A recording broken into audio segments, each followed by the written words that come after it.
জাতীয় রাজনীতির পর্যায় থেকে ডাকসু নির্বাচনের দিকে চলে আসলো। এটি তো সচরাচর হওয়ার কথা না। খুব সম্ভবত একটা এলিট শ্রেণী এই পার্টিকে নিয়ন্ত্রণ করছে, যেটি আসলে কাম্য না। তাদের বিরুদ্ধে কোনো শাস্তিমূলক ব্যবস্থা বা কিছু আমরা কিন্তু দেখিনি। তো গত 5 আগস্টে আমরা কিন্তু দেখেছি একটি জাতীয় দিন হওয়ার সত্ত্বেও তাদের একটা অংশ বা মেম্বাররা না জানিয়ে কক্সবাজার ভ্রমণে চলে যান। তো কক্সবাজার ভ্রমণে তো যখন তারা চলে যান তাদেরকে কিন্তু একটি শোকজ দেওয়া হয় এবং কক্সবাজার ভ্রমণের সংবাদ প্রকাশ হওয়ার পরই কিন্তু এটি নেটিজেনরা ভালোভাবে নেননি।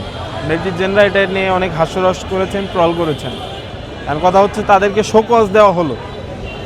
তো শোকজ দেওয়ার পরে তারা কি করলেন? তাদের উচিত ছিল কি পার্টি অফিসে এসে একেবারে নাহিদ ইসলাম এবং আক্তার হোসেনের সাথে কথা বলা বা তার উপযুক্ত কারণ দর্শানো। কিন্তু তারা কিন্তু ফেসবুকে পোস্ট করেছেন সেখানে বসে বসে। কিন্তু তারপর বসুন্ধরা টিস্যু অশুদ্ধতার বিরুদ্ধে এক বিন্দুও ছাড় নয়। তাদের বিরুদ্ধে কোনো শাস্তিমূলক ব্যবস্থা বা কিছু আমরা কিন্তু দেখিনি। কিন্তু আমার ক্ষেত্রে আমি দেখলাম যে আমি সরাসরি সেখান থেকে বহিষ্কৃত হয়ে গেলাম।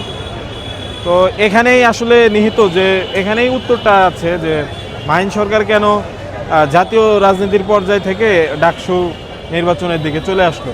এটি তো সচরাচর হওয়ার কথা না।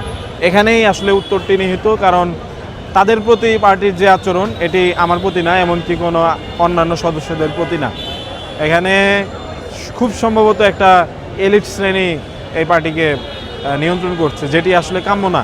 এই গণ অভ্যুত্থানের প্রতিনিধি দাবি করা, তাদের ভেতরে গণতন্ত্র অনেক বেশি থাকা উচিত, তাহলে তাদের গণতান্ত্রিক মূল্যবোধ নিজেদের ভেতর চর্চিত হবে এবং তার পাশাপাশি পার্টিটা সকলের কাছে গ্রহণযোগ্য হবে।